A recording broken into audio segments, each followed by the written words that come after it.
The day draws to a slow, rhythmic close as the first heavy drops of rain begin to tap against the round, yellow door of the burrow. Inside, the air is thick with the scent of dried herbs, sweet beeswax, and the lingering warmth of the hearth, creating a sanctuary deep within the gentle embrace of the earth. An unnamed narrator moves through the wood-paneled halls with practiced ease, their footsteps muffled by soft wool rugs, pausing only to light a single tallow candle that casts a long amber glow across the bookshelves. There is no hurry here, only the steady, comforting sound of the downpour outside, which serves as a velvet curtain separating this quiet world from the vastness of the Shire. Settling into a high-backed armchair by the fire, the narrator watches the embers pulse like a slow, glowing heartbeat, while the tea kettle begins its low, melodic hum. The silver rain streaks against the circular windows, blurring the green hills into a soft watercolor haze, and the only task remaining is to listen to the wind whispering through the chimneys.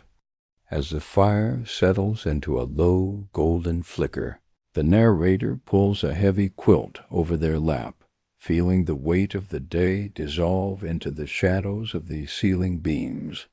The world feels small, safe, and perfectly still, drifting slowly toward a dreamless rest as the sound of the rain becomes a lullaby that never truly ends. The rain continues its gentle drumming on the earth above, a rhythm that has no beginning and no end, only a persistent presence that wraps around the burrow like a blanket woven from water and air.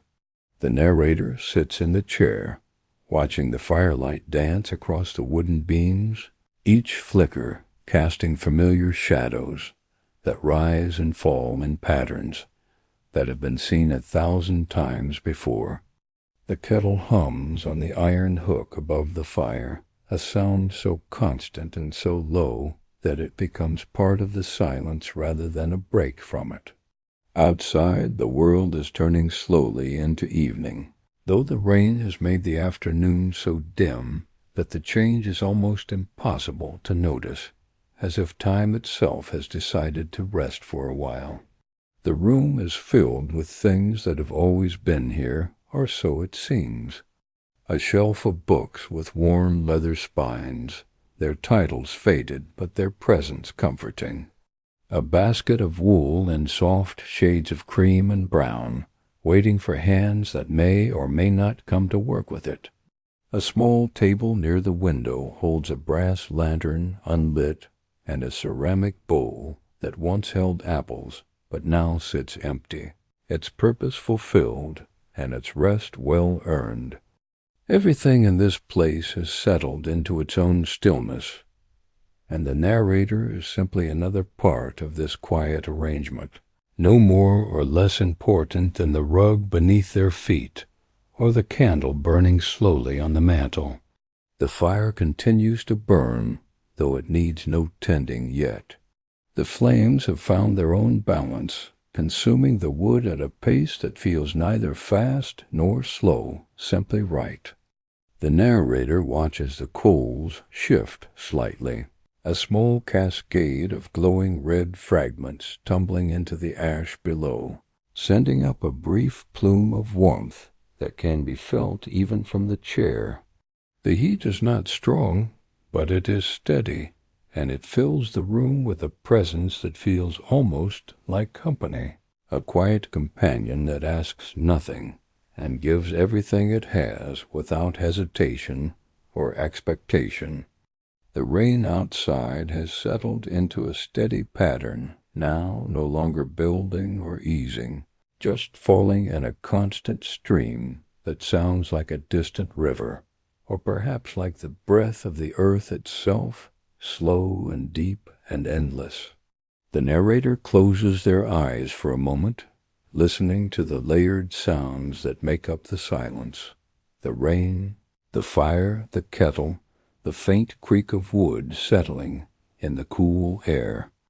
These are the sounds of home, of safety, of a world that asks nothing more than to be witnessed and accepted as it is. When the eyes open again, nothing has changed.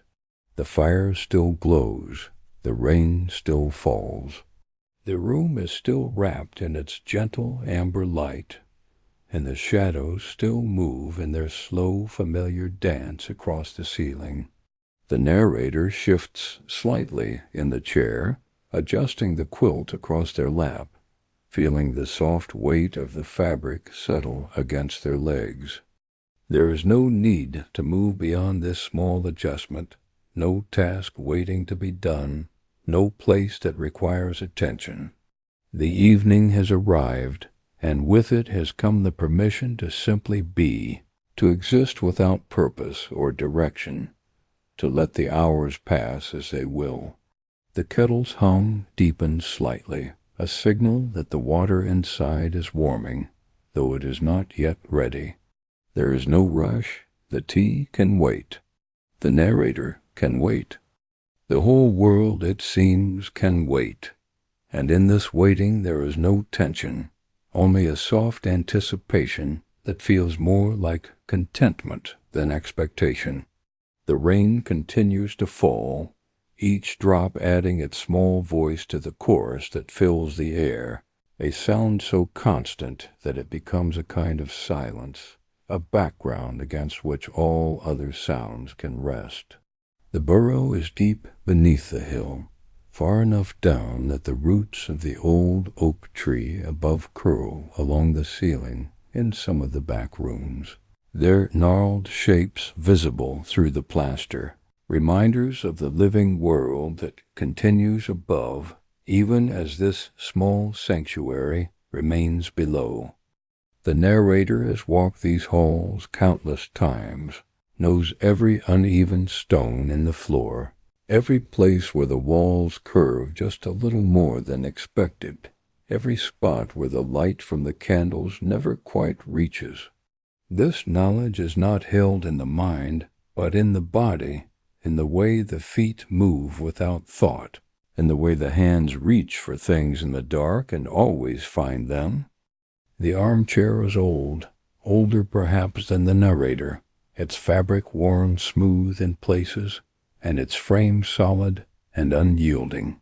It holds the weight of the body without complaint, offering support that is both firm and gentle, a balance that has been achieved through years of use and care.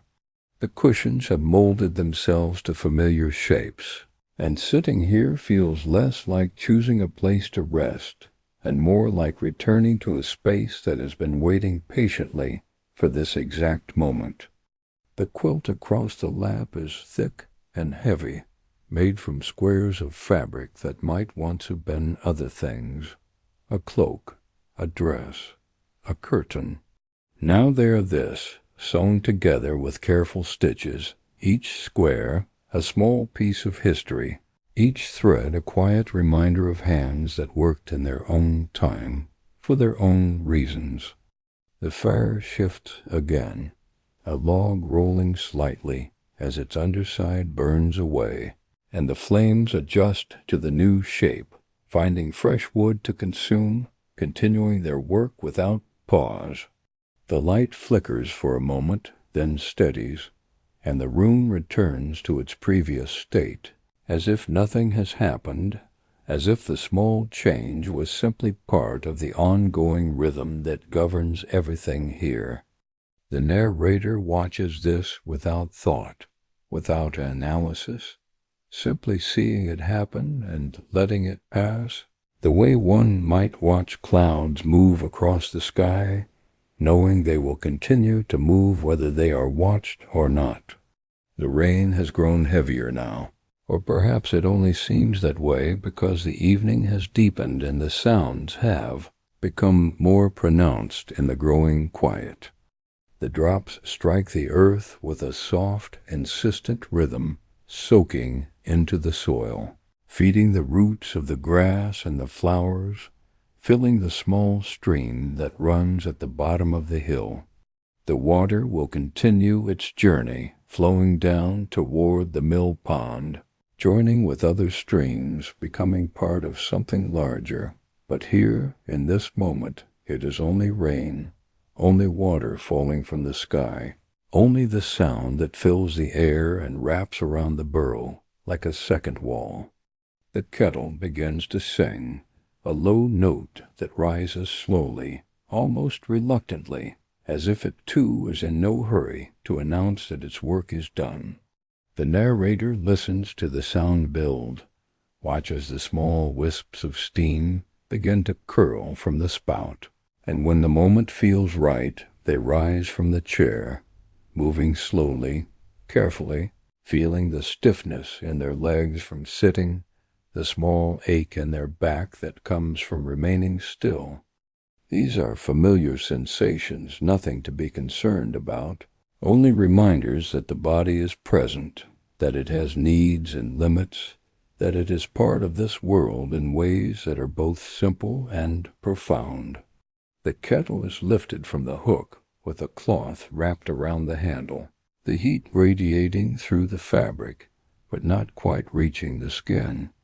The water inside sloshes gently as the kettle is carried to the table, where a clay teapot waits, its lid already removed, a small measure of dried leaves resting at the bottom. The water is poured slowly, carefully, the steam rising in soft clouds that curl and disperse in the cooler air of the room.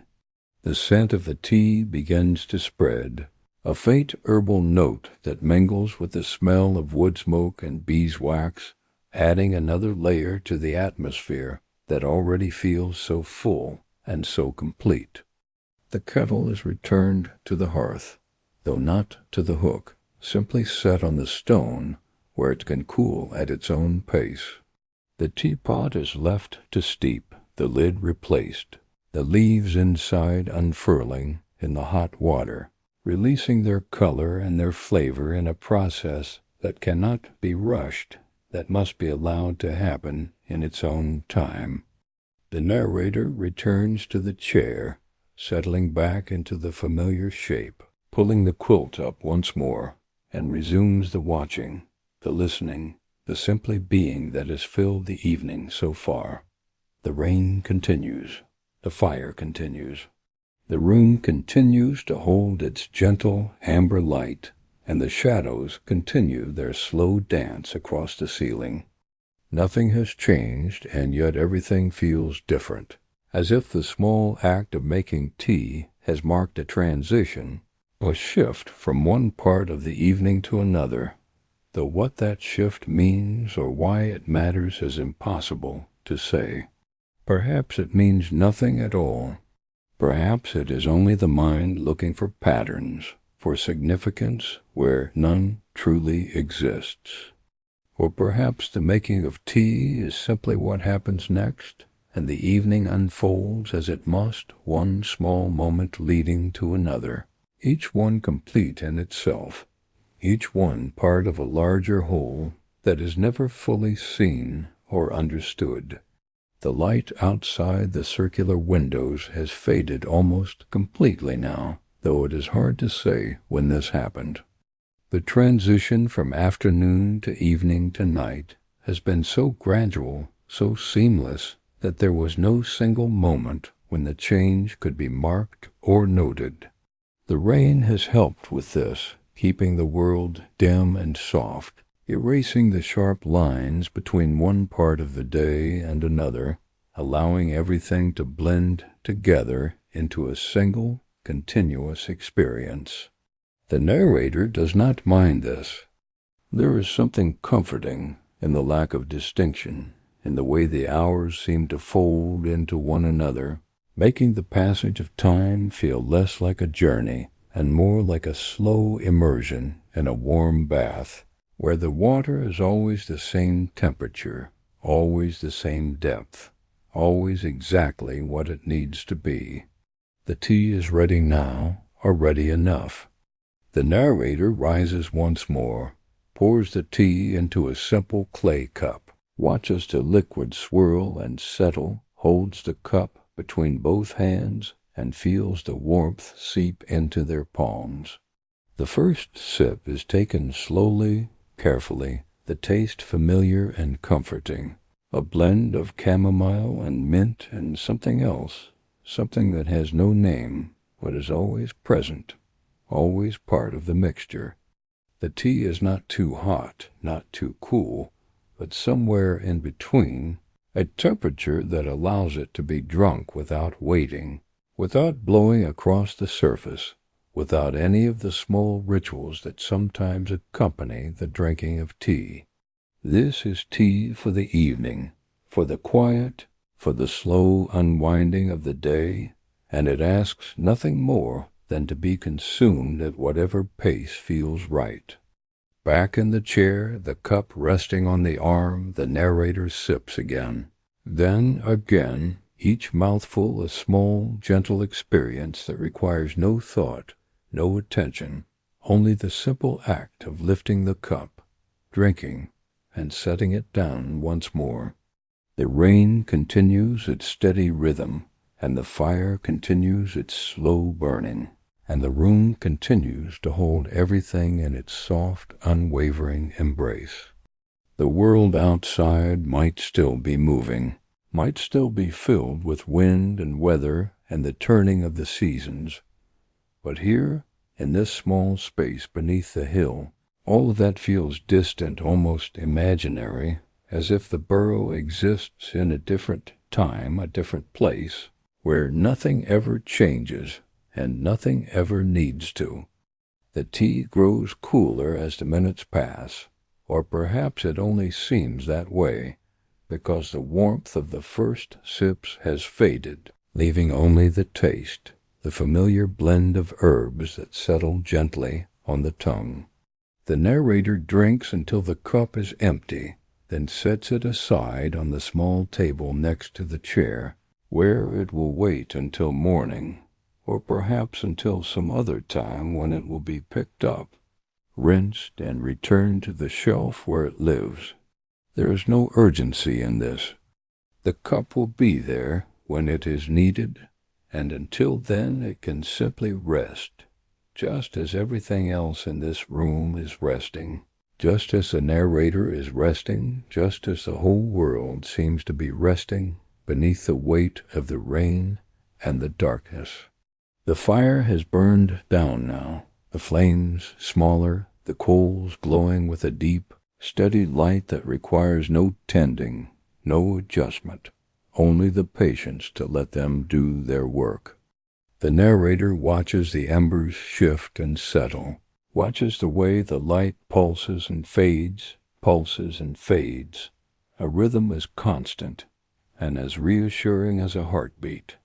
The warmth from the fire has spread throughout the room, filling every corner, every shadow, until the air itself feels thick with heat, heavy with comfort, and the narrator feels themselves sinking deeper into the chair, the quilt, the moment, as if the boundaries between body and room and world are slowly dissolving, leaving only a sense of presence, of being here, of being now. The rain outside has become a lullaby, a sound so constant and so soothing that it no longer registers as rain, only as a kind of background hum, a white noise that fills the spaces between thoughts, between breaths, between the slow, heavy blanks that come more and more frequently as the evening deepens. The narrator's eyes close for a moment, then open, then close again, each time staying shut a little longer, each time finding it a little harder to return to the waking world. There is no fight in this, no resistance, only a slow, gentle surrender to the pull of sleep, to the weight of the day, to the softness of the chair, and the warmth of the fire, and the sound of the rain that never seems to stop. The candle on the mantel has burned down, its flame smaller now, flickering in a draught that cannot be seen or felt, only inferred from the way the light moves. The wax is pooled around the base, creating a small, smooth lake that reflects the flame in miniature, a tiny world of light and shadow contained within the curve of the candle holder. The narrator watches this for a while, or perhaps they do not watch it at all. Perhaps their eyes are closed, and they are only remembering what it looks like, the way memory and perception blend together in the quiet moments, making it hard to tell what is real and what is imagined, what is happening now and what happened before. The burrow is silent now, or as silent as it ever gets. The rain continues, the fire continues, the small creaks and sighs of wood settling continue, but these are not sounds that break the silence. They are sounds that make up the silence, that define it, that give it shape and texture. The narrator breathes slowly, deeply, feeling the air move in and out, feeling the rise and fall of the chest beneath the quilt. This is the rhythm of life, the simplest and most fundamental rhythm, and it continues without thought, without effort, a constant reminder that the body is still here, still present, still part of this world, even as the mind begins to drift away. The shadows on the ceiling have grown longer, deeper, blending into the darkness that fills the corners of the room. The light from the fire is softer now, less insistent, and it reaches less far, leaving more of the room to the night. This is not a darkness to be feared, but a darkness to be welcomed, a natural part of the cycle of day and night, light and shadow, waking and sleeping. The narrator feels no concern about this, no worry that the light will fade completely, or that the fire will go out.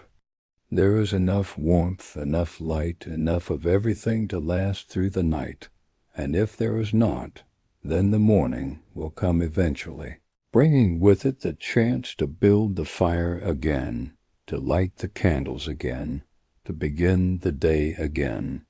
But that is for later. That is for a time that does not exist yet, a time that is still hidden in the future, waiting to unfold in its own way, at its own pace.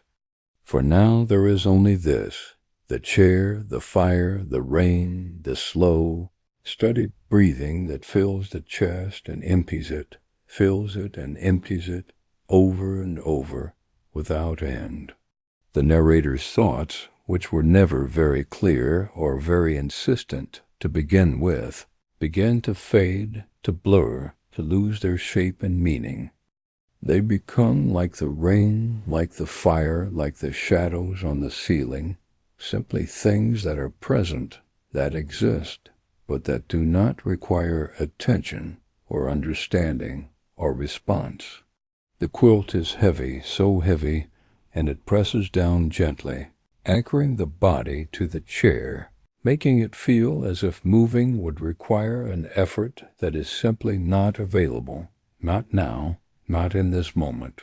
The narrator does not mind. There is no need to move. There is no place to go, no task to complete, no reason to be anywhere other than here, in this chair, in this room, in this burrow beneath the hill. The world outside can continue without them.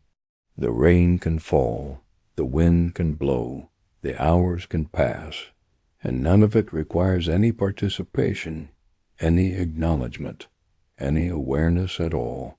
The fire is only embers now, glowing softly in the hearth, casting a dim, red light that barely reaches the edge of the chair. The candle on the mantel has nearly burned out, its flame so small that it seems to tremble with the effort of staying lit, a tiny point of light in the growing darkness. The narrator's eyes are closed, or perhaps they are open, but seeing nothing, looking inward rather than outward, watching the slow dance of thoughts and images that drift through the mind like clouds across a dark sky.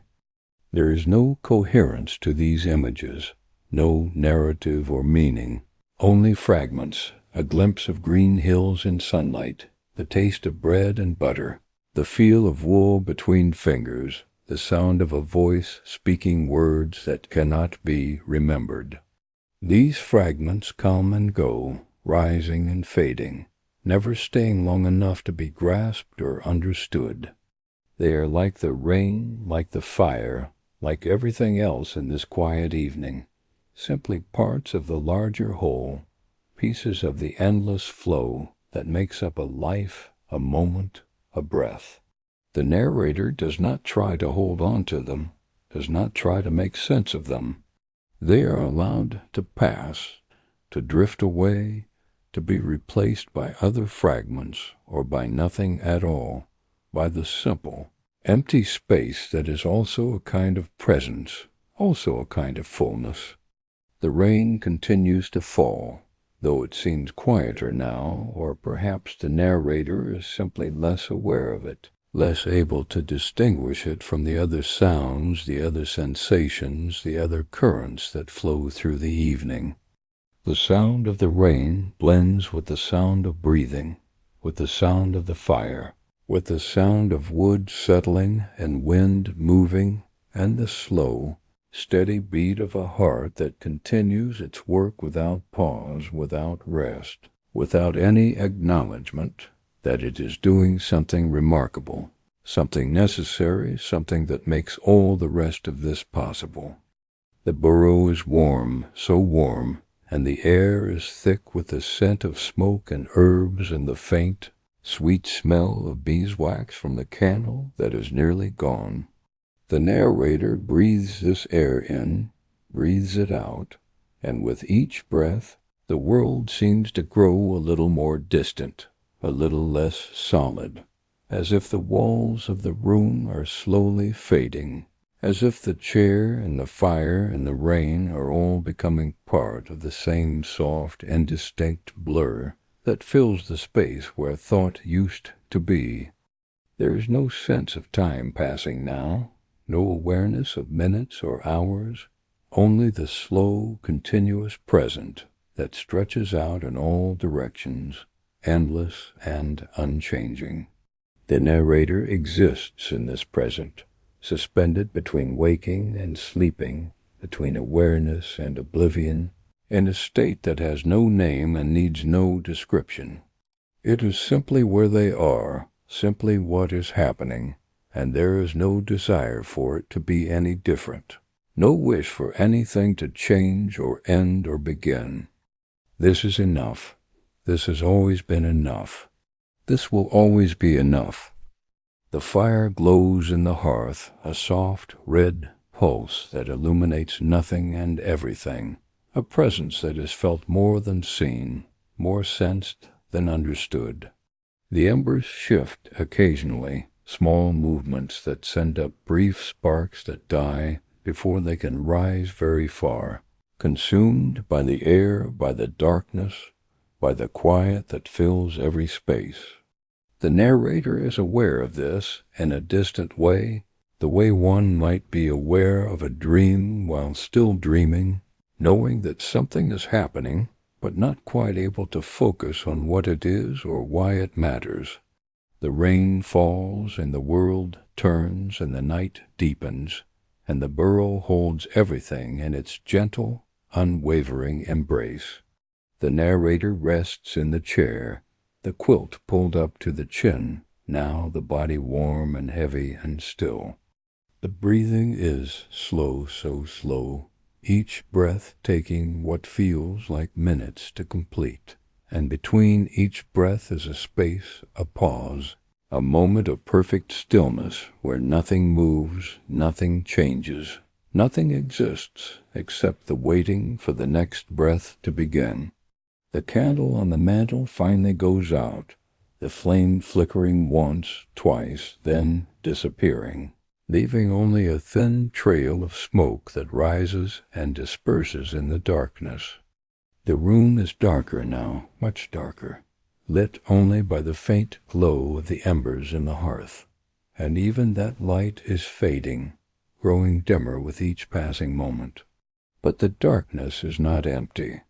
It is full of presence, full of the shapes and textures of familiar things, the chair, the table, the shelves, the walls, all of them still there, still holding their places, still part of the world, even if they cannot be seen. The narrator's eyes are closed, have been closed for some time now, though it is impossible to say when they closed or why. Perhaps they simply grew too heavy to keep open. Perhaps there was nothing left to see. Perhaps the inner world had become more interesting than the outer one, more vivid, more real, though even the inner world is fading now, becoming less distinct, less populated, until it is only a dark space, a quiet space, a space where nothing needs to happen and nothing is expected.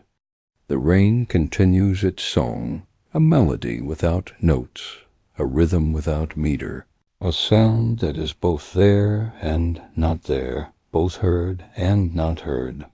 It has become part of the fabric of the night, woven into the darkness, into the silence, into the slow, steady breathing that fills the room. The narrator hears it, or perhaps they only remember hearing it, or perhaps they are dreaming that they hear it, and none of these possibilities matters, because the rain is there, will always be there, falling and falling and falling, with no beginning and no end.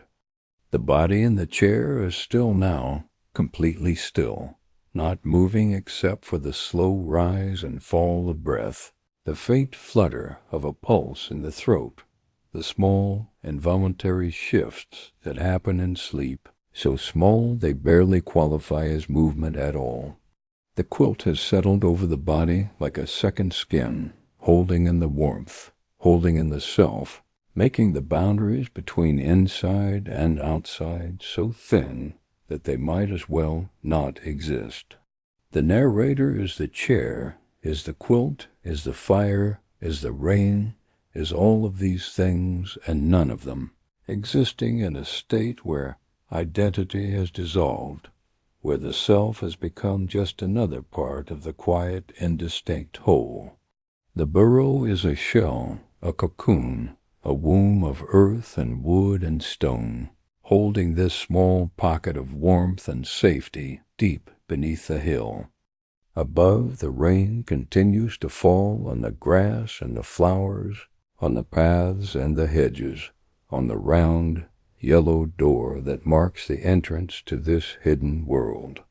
The water soaks into the earth, feeding the roots, filling the small channels and runnels that carry it away, down the hill, into the stream, into the river, into the sea, where it will evaporate and rise and become rain again, continuing the cycle that has no beginning and no end, that has always been and always will be.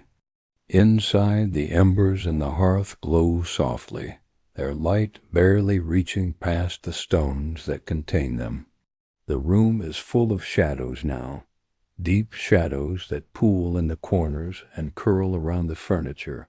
But these shadows are not threatening, not strange, only familiar presences that have always been here, that are as much a part of this place as the walls and the floor and the ceiling. The narrator breathes in the darkness, breathes out the darkness, and the darkness becomes breath, becomes body, becomes the soft, gentle boundary between waking and sleeping. The rain falls, and the world is quiet, and the burrow holds its occupant in a stillness that is complete, that is absolute, that asks for nothing and gives everything. There is no need to think, no need to plan, no need to remember or anticipate or worry. There is only this moment, this breath, this heartbeat, this slow dissolving into sleep that feels less like falling and more like arriving, like finally reaching a place that has always been waiting, that has always been home. The fire continues its work, consuming the last of the wood, breaking it down into heat and light and ash, a process that is both destruction and creation, both ending and beginning. The embers glow and the glow fades, and in the fading there is a kind of peace, a kind of completion, as if the fire has done what it was meant to do, and can now rest, can now return to the earth from which it came, leaving behind only the memory of warmth, only the trace of light, only the faint, lingering scent of smoke that will be there in the morning when the world begins again. But the morning is far away, impossibly far, a distant shore that cannot be reached from here, from this moment, from this place where time has stopped or slowed or simply ceased to matter. The narrator exists in a bubble of now, a small, protected space where the past and the future do not intrude, where there is only the present, endless and unchanging. The body rests in the chair, the mind rests in the body, and both are held by the burrow, by the earth, by the rain that continues to fall in its steady, soothing rhythm. The breathing slows further, each inhalation taking longer, each exhalation stretching out into the darkness, until the space between breaths is almost as long as the breaths themselves. In those spaces there is nothing, no thought, no sensation, no awareness, only a vast, empty quietness that is also a kind of fullness, a kind of presence. The narrator drifts through these spaces, barely tethered to the waking world, held only by the faintest thread of consciousness that grows thinner and thinner with each passing moment. The room is dark now, almost completely dark, the embers in the hearth no more than a dull red glow that barely distinguishes itself from the surrounding darkness. The circular windows are black, reflecting nothing, showing nothing, simply empty spaces where the world outside used to be.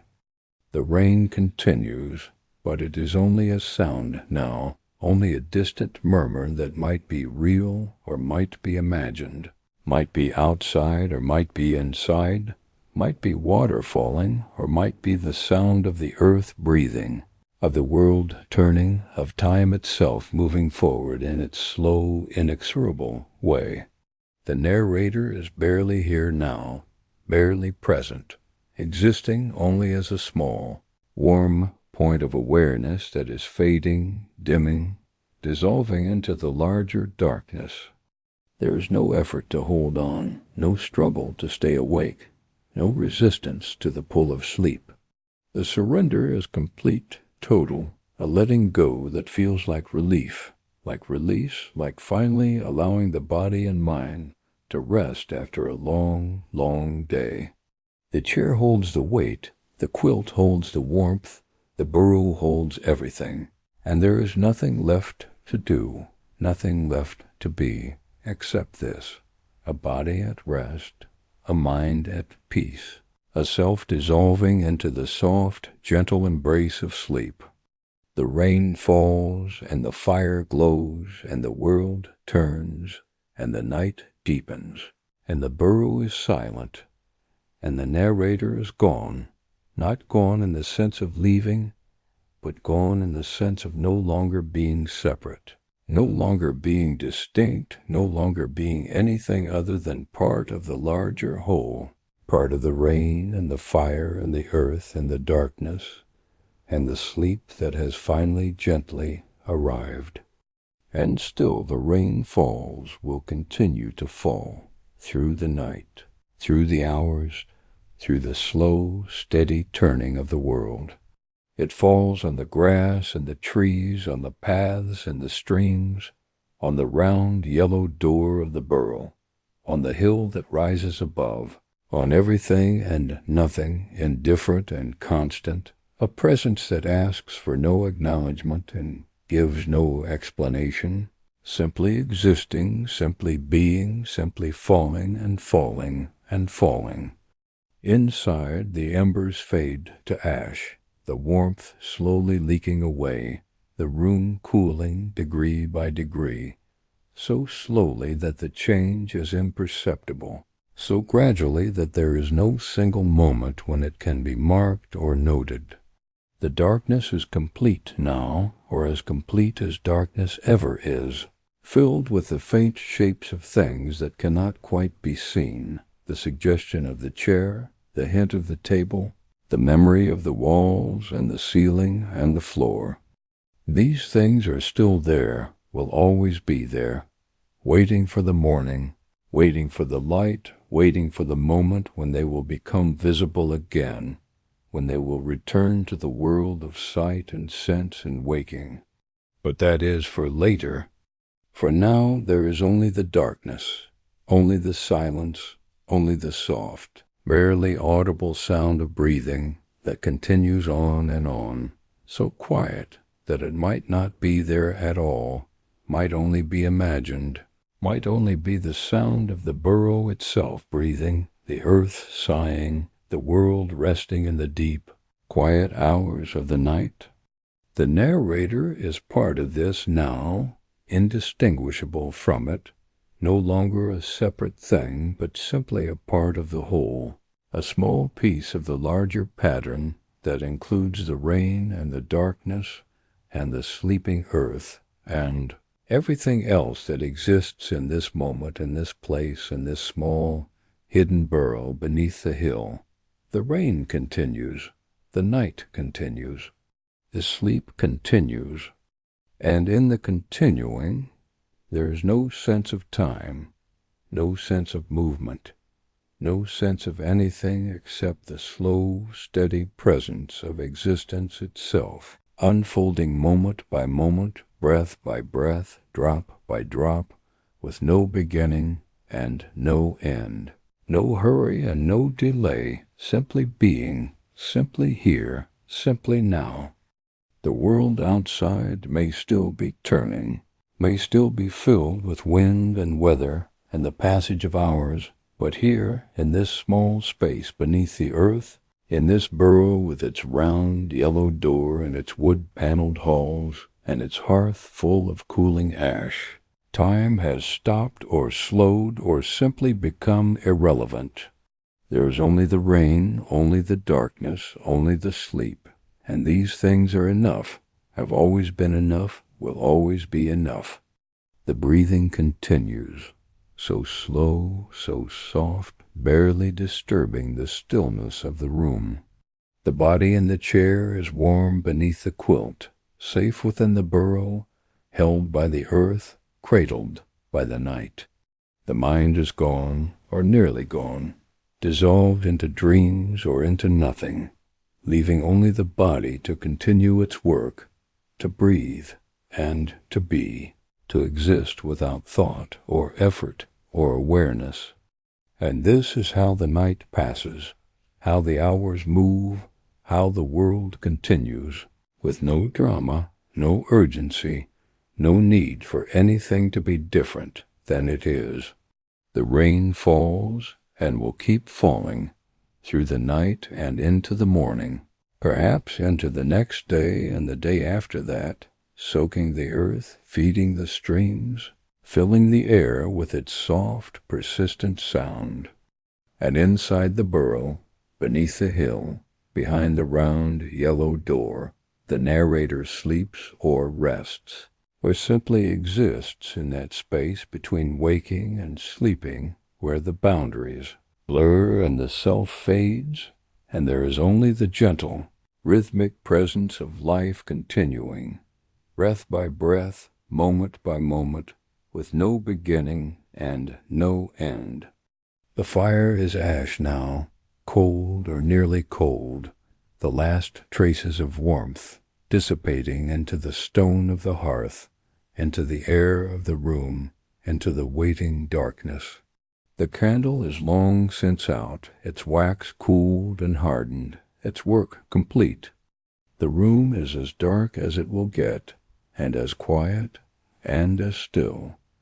And in this darkness and this quiet and this stillness, the narrator rests, held by the chair, by the quilt, by the burrow, by the earth, by the night, by the rain that continues to fall, always falling, never stopping, a sound and a presence that will be there in the morning, that will be there always, that is as much a part of this place as the walls and the floor and the ceiling, as much a part of this moment as the breathing and the darkness and the sleep.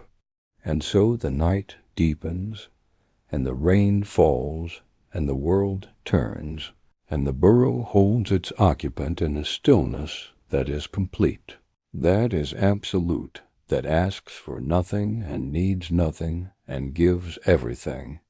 The narrator is here, is safe, is at rest, and there is no need for anything more, no need for anything to change or end or begin.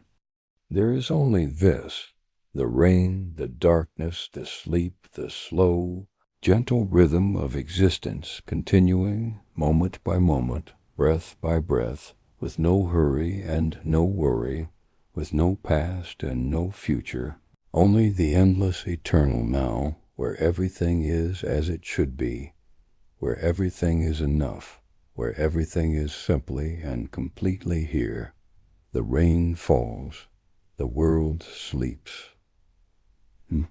The burrow rests, and in the resting, in the sleeping, in the falling of the rain, there is peace, there is safety, there is the gentle, unwavering presence of home, of belonging, of being exactly where one is meant to be, in this moment, in this place, in this small, warm, dark sanctuary beneath the hill, where nothing changes and nothing needs to, where time is slow and the world is quiet, and the only task is to simply be, to simply rest, to simply allow the night to hold everything in its soft, dark arms, until the morning comes. If it comes, and if it does not, that is fine too, because this, right here, right now, is enough, has always been enough, will always be enough. The breathing continues, so soft it is almost not there.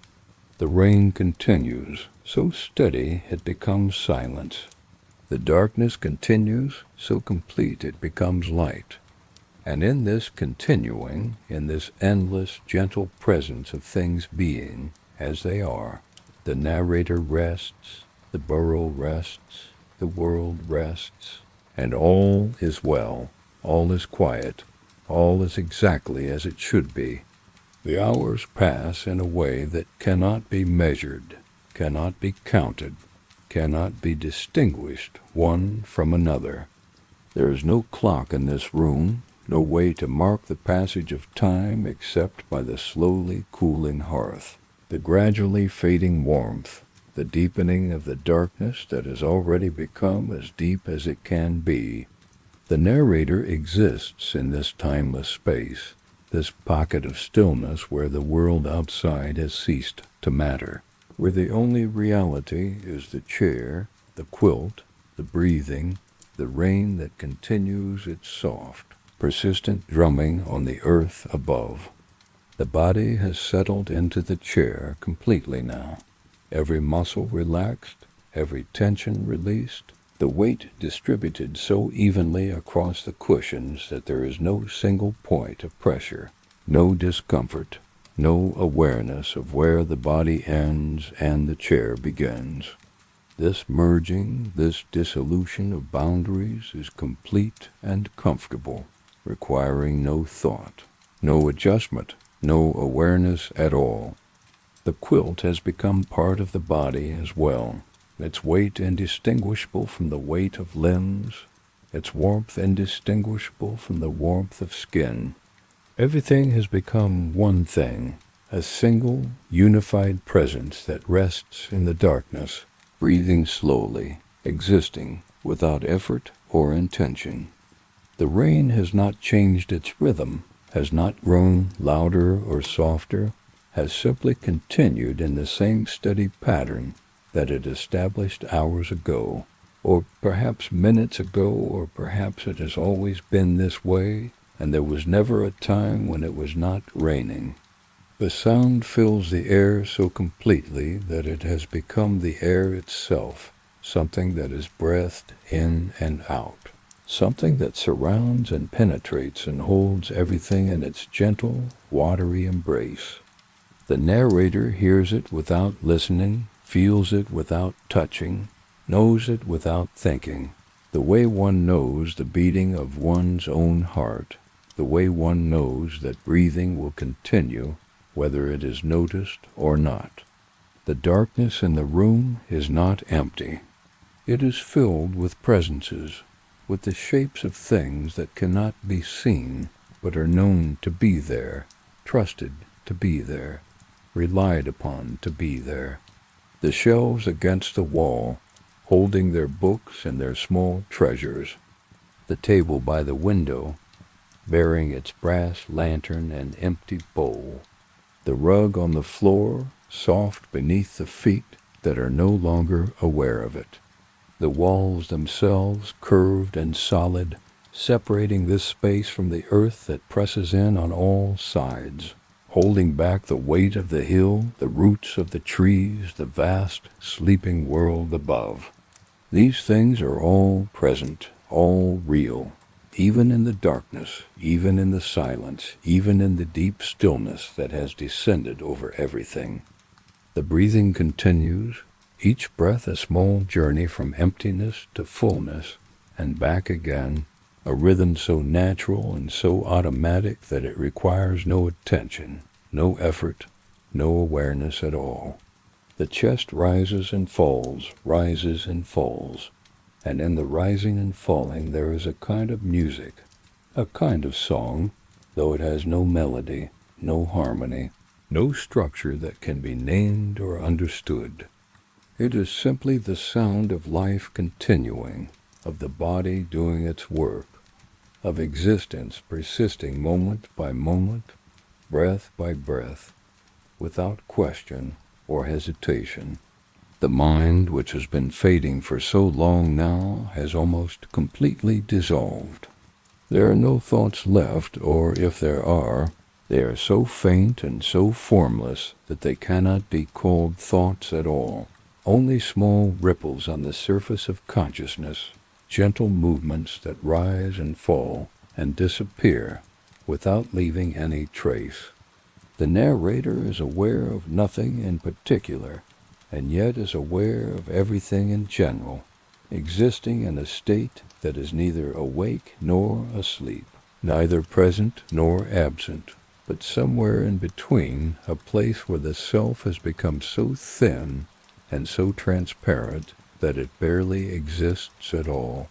The room has cooled slightly, or perhaps it only seems that way, because the body has grown accustomed to the warmth, has adapted to it, has stopped noticing it as something separate from itself.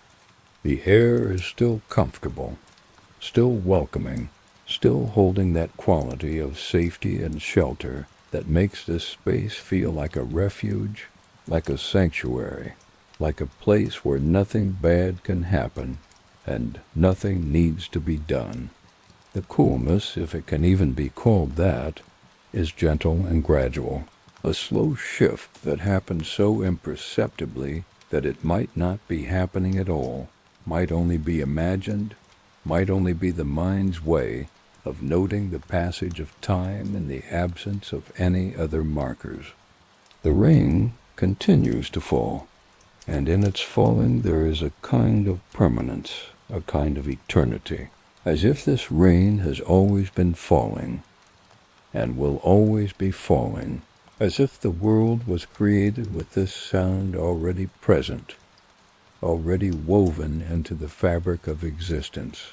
The drops strike the earth with a patience that is infinite, with a persistence that asks nothing and expects nothing, simply continuing because that is what rain does, what it has always done, what it will always do.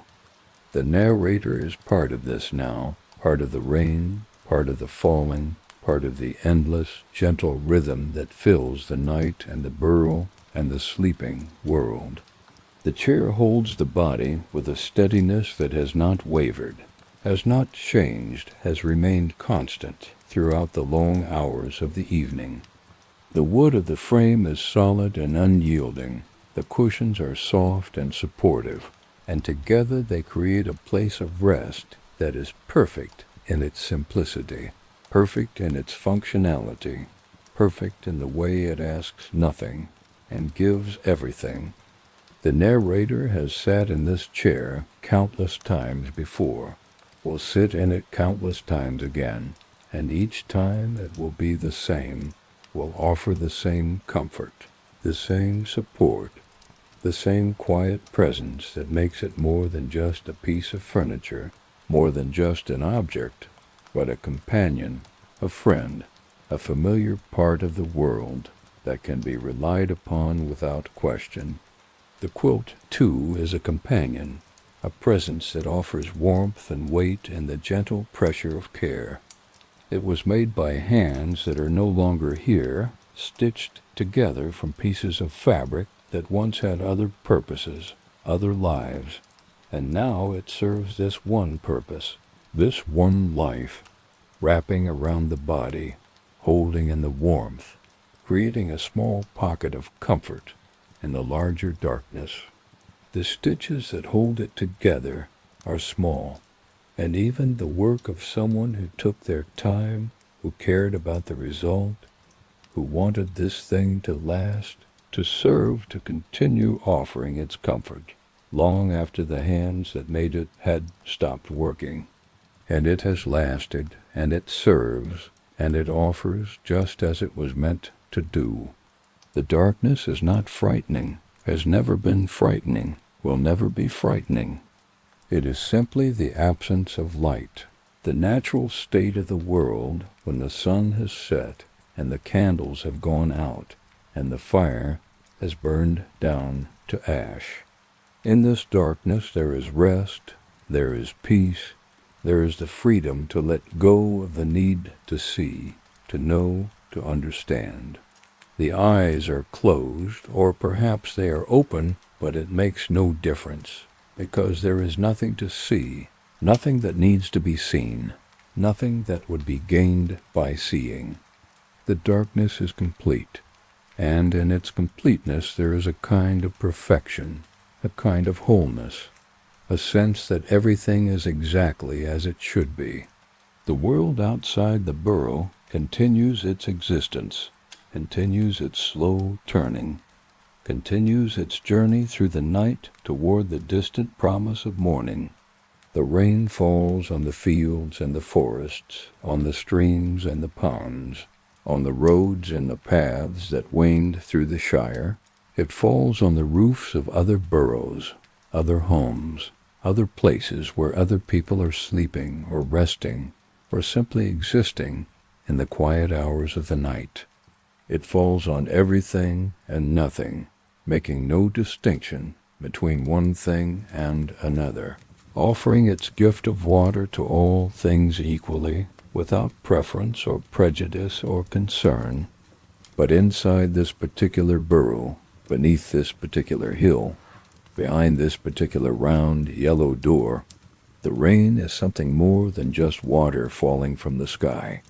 It is a presence, a companion, a voice that speaks in a language that has no words, but is understood perfectly nonetheless. It says that the world is vast, and the night is long, and there is time for everything, time for rest, time for sleep, time for the slow unwinding of the day, and the gentle preparation for the day to come. It says that there is no hurry, no urgency, no need to do anything except be here, be now, be part of the soft, steady rhythm that pulses through all things. The narrator listens to this message without knowing they are listening, absorbs it without knowing they are absorbing, becomes part of it without knowing they are becoming. The rain and the breathing and the darkness are all one thing now, all part of the same whole, and the narrator is part of that whole as well, no longer separate, no longer distinct, but woven into the fabric of the night, a thread among threads, a note in the larger song that has no beginning and no end. The body in the chair is so still now that it might not be moving at all, might be frozen in place, suspended in time, held in a moment that stretches out forever. But it is moving, always moving, in the small, subtle ways that life moves, in the rise and fall of the chest, in the slow circulation of blood, in the gentle firing of nerves, and the quiet chemical dance that keeps the body alive, keeps it warm, keeps it present in the world. These movements are invisible, imperceptible, but they are there, they are constant. They are the foundation upon which everything else rests. The heart beats slow and steady, a rhythm that echoes the rhythm of the rain, the rhythm of the breathing, the rhythm of the turning world. It beats without thought, without effort, without any awareness that it is doing something extraordinary, something essential, something that makes all the rest of this possible. It simply beats, as it has always beaten, as it will continue to beat until the moment comes when it stops. And even then, the memory of its beating will linger, will echo through the rooms of the burrow, will be part of the air and the walls and the floor for as long as this place exists. The rain falls, and the night deepens, and the world sleeps, and in the sleeping there is a kind of healing, a kind of restoration, a return to the simple, fundamental state of being that underlies all the complexity, all the activity, all the endless doing that fills the waking hours. In sleep, there is no need to be anything other than what one is, no need to do anything other than breathe, no need to understand or explain or justify. There is only the simple fact of existence, the plain reality of being here, being now, being alive in this moment and this place. The burrow holds this sleeping form with a tenderness that is ancient and instinctive, the same tenderness that the earth shows to all living things, the same care that is woven into the very fabric of the world. The walls are thick and strong, keeping out the wind and the cold and the endless vastness of the night. The floor is solid beneath the chair, holding up the weight without complaint, without effort, simply doing what floors do, what they have always done, what they will always do. The ceiling curves overhead, a protective shell that separates this small space from the infinite sky, creating a boundary between the known and the unknown, the safe and the uncertain. The rain continues its work, soaking into the earth, feeding the roots of plants, filling the underground channels where water flows in darkness, unseen and unheard, but always present, always moving.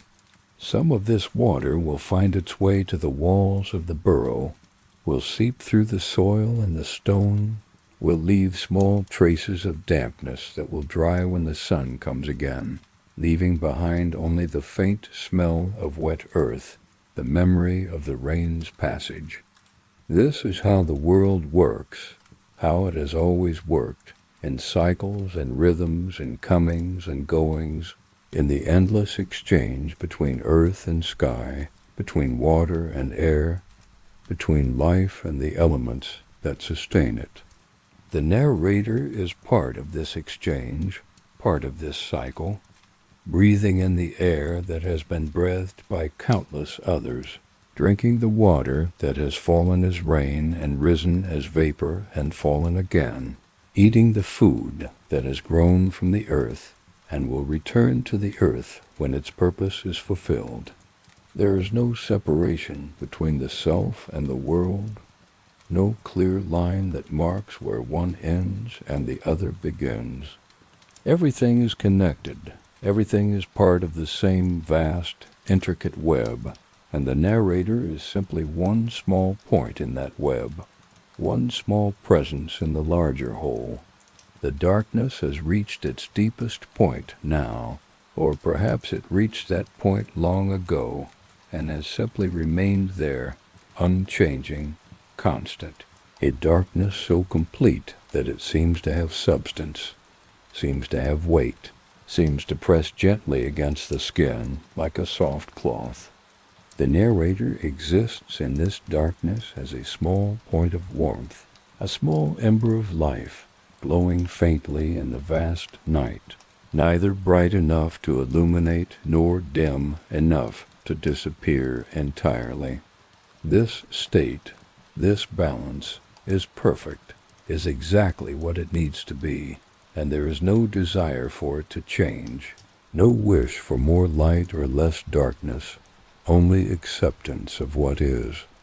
The breathing has slowed even further, if such a thing is possible, each breath now taking so long to complete that it seems to merge with the breath before and the breath after, creating a continuous flow rather than a series of discrete events.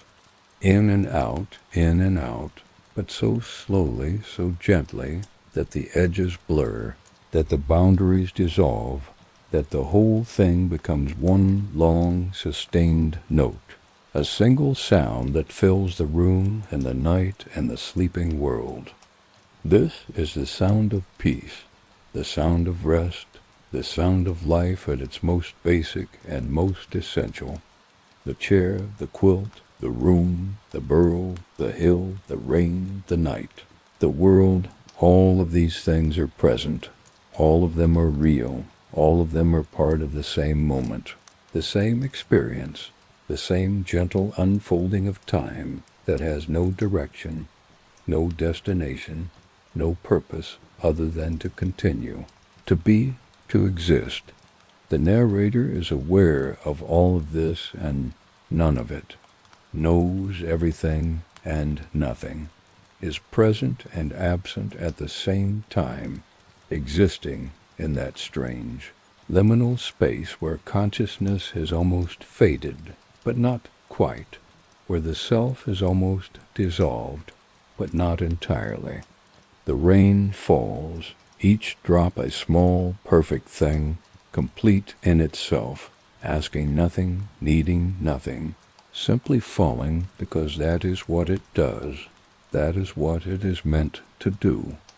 The drops that fall on the hill above the burrow will soak into the grass, will be absorbed by the roots, will become part of the plants, part of the earth, part of the ongoing cycle that sustains all life.